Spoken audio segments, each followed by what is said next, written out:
The end user is actually the student. There's no way on earth a hard or a pressured sale is ever going to work in education. Empathy is probably the most important aspect. Social media is a much more cost-effective and more engaging route. This is the Education Business Podcast for all founders and business owners in the education sector. This podcast is for you if you have an education business or you're thinking about starting one. That could be tutoring, publishing, holiday clubs. It really doesn't matter.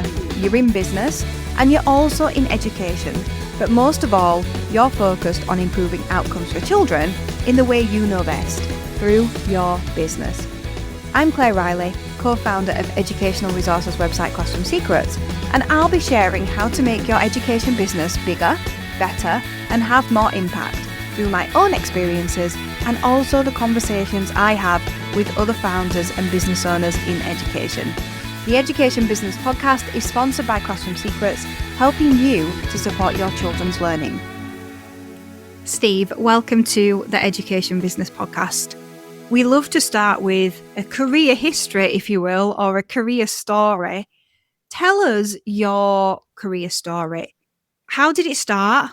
What happened in the middle? What were the things that led you towards having your own education business? And what does your education business actually do?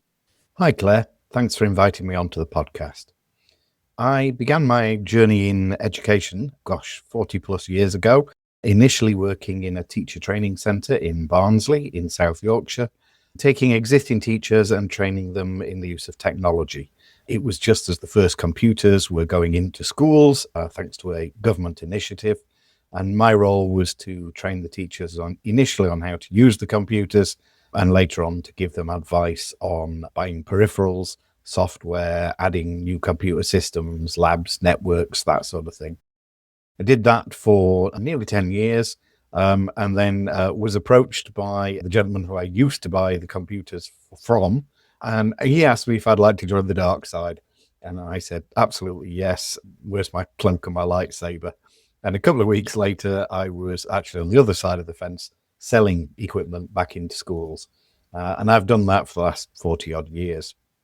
I spent 27 years working with one company, predominantly working on the international side of things. When I joined, we had no international sales. By the time I left the business, about 60% of it was international. I worked my way through the company. I also became managing director, but throughout that time, I was predominantly out on the road, probably at the worst about 6 months of the year, traveling across most parts of the world, selling STEM-based products. About 7 years ago, I left that company, deciding it was time for a change, and I set up EdTech Consulting, which is my own little business. It's just me. And what I do is I offer support and advice to companies who are looking to expand, usually internationally. And it's literally everything from putting together a sales and marketing strategy, a go-to idea of where they're going to go, what they're going to do and how they're going to do it, to mentoring and helping, training, all sorts of things that just draws on my experience of working educationally. So as you've been in the education business space for such a long time then, even before you had your own education business, what would you say is unique about the education business market as opposed to the rest of the business world? Because I speak to people in the business world who don't know about education and they say all business is the same. Yet you talk to founders and anybody really in education business and we'll all say, oh no, the market is different. It isn't the same. It doesn't operate the same. What would you say are the key differences that perhaps make it more challenging in the education market? Great question. To be honest, I think that all sales are different to each other. If you think about a transactional sale in a shop where, I don't know, you're buying an item of clothing, that's very different from deciding you're going to buy a gym membership or you're going out to buy a new car. You have different levels of how transactional it is, how emotional it is. Certainly, education can be very different. At its basest level, lead times are astronomical compared to many other sectors. My experience was I could easily speak to somebody at a show and it would be 2, maybe 3 years later, that actually translated into a sale, which is why I've always said doing shows and exhibitions, if you're planning to judge it on your ROI over the next 6 months, you're going to fail because it will take a lot longer than that for you to actually see the benefit or otherwise of doing a show. I think the other thing to bear in mind is who you are selling to. Quite often in education, I talk about both a bottom-up and a top-down approach, because you will be potentially talking to a teacher who is the person who is going to use the product and is obviously the person that you want to get enthused and want to use the product. But at the same time, you know that they are probably not the decision maker.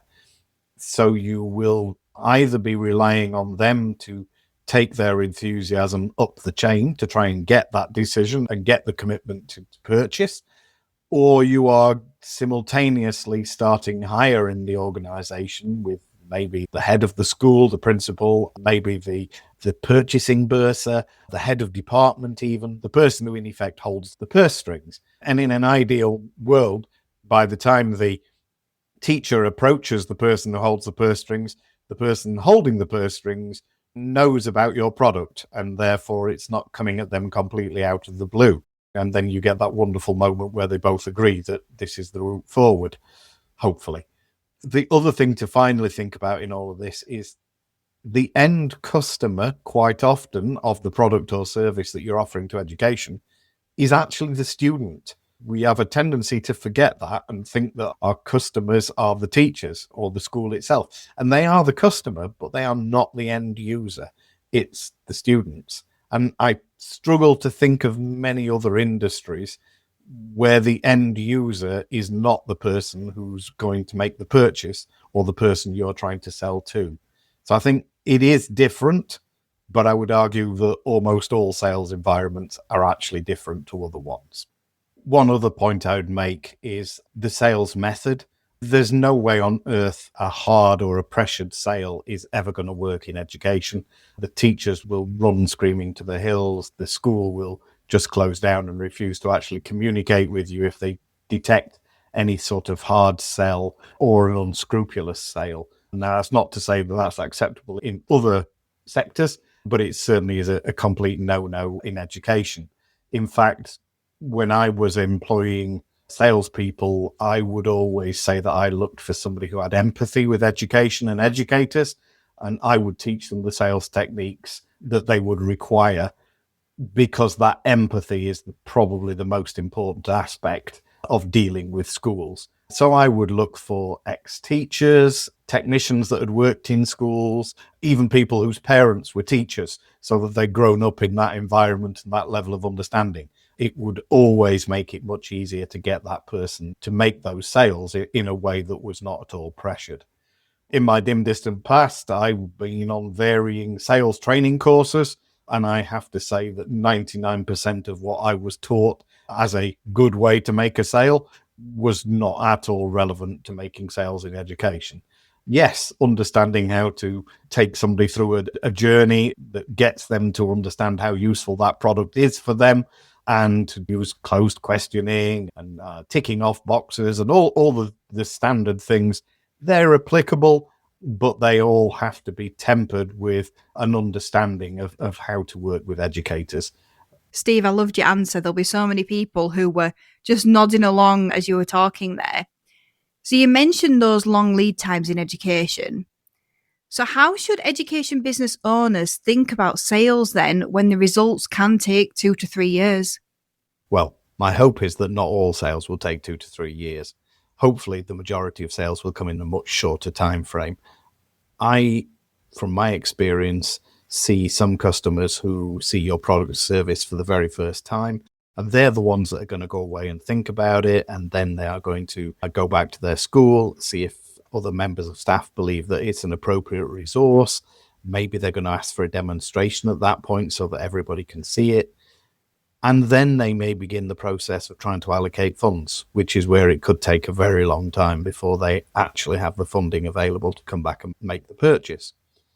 Other customers will come to you having already established that they have funding, and they are now looking around to see what they might want to purchase with the funding that's been allocated. And these usually are much quicker sales. They might come in within a matter of weeks, a couple of months. They certainly won't be there and then on the spot. That's extremely rare. The thing to bear in mind is that schools and purchasers for schools are not just looking at the product, they are looking at the supplier as well. They're interested in a company that they believe is invested in what they're trying to do, is looking to support the school beyond the sale, and is there for the long run, which is why exhibiting at shows, doing local events are more about marketing and brand awareness than they are about immediate sales. The sales will come, but the schools need to see that you're there, that you're staying there, and that you're reputable. And so that's why I always see shows, etc., as marketing expenditure rather than sales expenditure. We're having this conversation at such a brilliant time for us at Classroom Secrets. So this is really helpful, Steve. Thank you. We went to BETT, obviously, this year. That's where you and I had a conversation prior to starting this recording. And we decided that we were going to do a bit of a recce, and we said it would be our last year that we're not going to BETT. It is difficult for us because we have quite a low price point for a school. So trying to work out if it's justifiable can be a difficult task. We've got the information through. We're looking at paying 25 grand for a stand. And that's before we start getting any merch or thinking about the stand itself and what's going to be on it and all the people going down and the hotels and all of those things. Question for you, how important do you think it is to attend something like BETT as opposed to maybe smaller events around the country or even around the world? What are your thoughts on how important attending events are in this space? Do you teach children as part of your business offering? Have you considered using resources from Classroom Secrets? At Classroom Secrets, we're always adding new resources for a range of subjects, and we're keen to hear your suggestions for resources too. We know that you didn't go into business to work more hours than you did in the classroom. You went into business to give you freedom. Let us help with that. Visit classroomsecrets.co.uk to sign up. Interesting question. I think events are important. They should be viewed as marketing exercises rather than direct sales opportunities. And the size of the stand you take, the number of exhibitions you do, the type of exhibitions you do, really do vary enormously on the sort of size and the scope of the company. If you're a smaller company, perhaps more local events, smaller events are more cost effective, and they're an opportunity for you to perhaps get a little bit more quality time with teachers and potential clients, not quite as rushed as something like the BETT show or Guest Dubai. Having said that, BETT show is the most amazing show in the world as far as EdTech goes. I've been to them all around the world over many years, and nothing comes close to BETT in London. But it is horrifically expensive. I think there are ways to do it on a budget. If you went for a standard 9-meter booth, shell scheme, you're probably going to be looking at about 10k for the booth. You could probably dress it quite nicely with some nice printed graphics and things for between £500 and £1,000. Then after that, really, you're looking at brochures and things, a few £100. And obviously accommodation. And the trick there is do not book a hotel directly in front of Excel or anywhere in the near vicinity of it, because it will cost you hundreds of pounds a night. Better yet, get on a tube map, look at where the tube goes, look at where the DLR goes, travel out about 5 or 6 miles, 1 or 2 stops on a DLR or the Elizabeth line. You'll find yourself in hotels at £70 or £80 a night. Yeah, marginally discomfort in having to travel backwards and forwards each day, but you could save yourself a huge amount of money, particularly if you've got 3 or 4 hotel rooms you've got to cover for your staff. As to sort of stand size, well, yeah, if you're a big company with a large expensive product, an MIS system or something like that, or a Google or a Microsoft, then yes, you need a huge stand. You need that presence. You need to be seen to be there. I would argue that there's an awful lot of people who go to the shows who, yes, will go to those stands, but then we'll also be looking at the smaller stands to try and find new and innovative solutions. And so I wouldn't necessarily say taking a smaller stand is massively negative to sort of the view that people will have of you.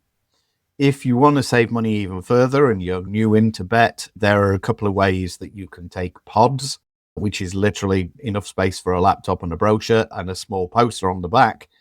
There's the startup area, there's the DBT area normally, which is particularly interesting if you're looking at international, Department of Business and Trade. That will definitely pull in a lot of the international delegates to that area, so it's worth considering. They're going to be in the region of about £3,000. So compared to the best part of 10 grand for a 9-metre stand, it could be a much cheaper way of doing it. I also noticed this year, I think for the first time, there were some smaller stands there which were aimed at companies that were not quite startups, but not quite ready to take a full stand. So I'm guessing they were somewhere between 4 and 6 metre stands. I would assume they are nearer the sort of £5,000 mark, but I've not actually seen pricing on them. I'm just guessing that. So there are ways to be there. There are ways to be there and to do it more cost effectively. I would definitely say that BETT is high on the list of shows I would consider doing. The guest show in Dubai, if you're looking at an international market. And then there are various other ones in all sorts of far-flung places around the world that you might want to consider depending on who you're targeting. The local events, definitely something to consider if you're more of a startup or you're wanting to get closer to your potential customers and really get to understand their requirements. I'm really loving your insights, Steve. Thank you so much. When I think about some of the listeners that I have on the Education Business Podcast, quite a few are smaller companies. And some of those companies might find it hard to justify 10K, never mind 15K. If you had 10K to spend for the whole year, how would you spend that in the education market? Interesting. I think the first thing to say is you could do quite a lot of marketing without involving huge costs. Email is a great way to get your name out there and will result in some sales. If you are going to go down that path, make sure that you're buying a reputable database and that it's regularly updated. And that can have some reasonably significant costs attached to it. But if you're actually actively using that database daily, then it can be a good investment and worth doing. Beyond that, I would advise almost all of my clients that social media is a much more cost-effective and probably more engaging route. If you can get yourself a presence on social media, whichever ones are appropriate to your goods or services, be that X, Blue Sky, Instagram, LinkedIn, any of those, then you can do that with fairly minimal cost. Quite a lot of time investment, because if you're doing it right, you're probably posting 3 or 4 times a day. Only one of those will be in any way, shape or form sales related. The other 3 will be interesting things you're reposting or blogs, articles that you've written, testimonials, all sorts of interesting things that are going to raise your viewer or listener profile and make you be seen much more as a sort of trusted voice and a voice of authority in whatever sector you're working in.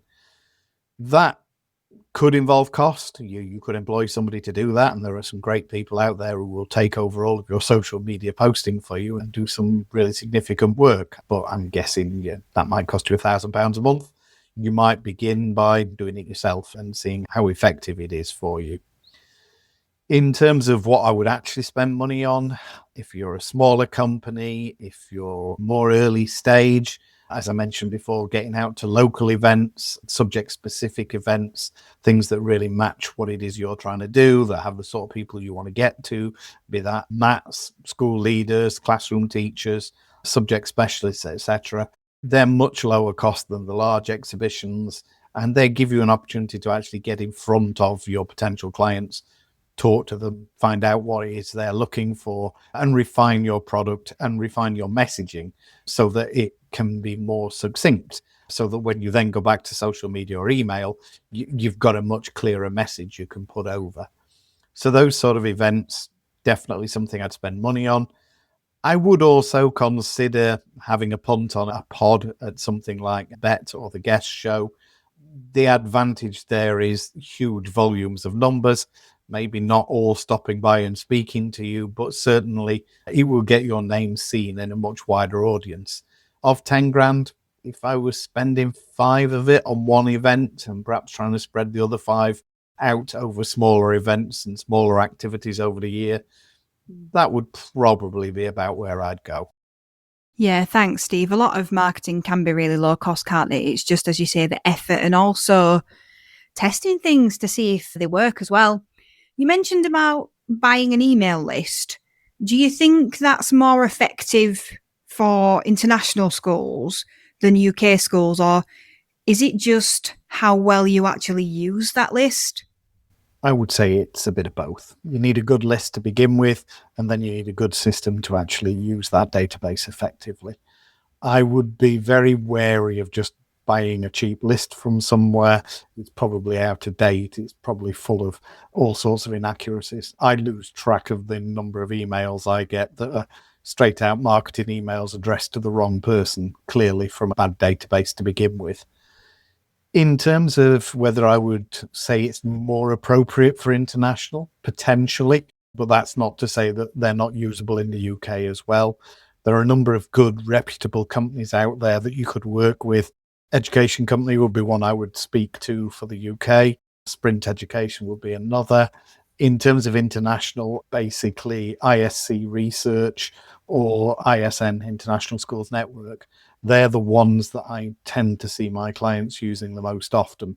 All are updatable databases that are constantly being worked on so that you've always got the latest, most up-to-date information. And when you're beginning your campaigns, I'd always be very wary of any database that has school at or info at or help at or office at, because they're just going to go straight in the bin. So if you are going to go for databases, email lists, check the list very carefully before parting with your hard-earned cash. Once you have your database, don't just email everybody in the database once. You'll get 0 results, and it's not down to the data, it's down to your inability to use it. A good campaign would be a series of 4 or 5 emails, starting with a simple introduction to who you are and what you can offer. Then perhaps the next level of email, offering them some sort of free download, something to get them involved, visiting your website. Then move towards perhaps introducing that there's a webinar coming up and inviting them to sign up for it. A couple of reminders, and then hopefully they're actually at the webinar. Follow that with an email thanking them for the webinar and asking if they'd like to book an appointment.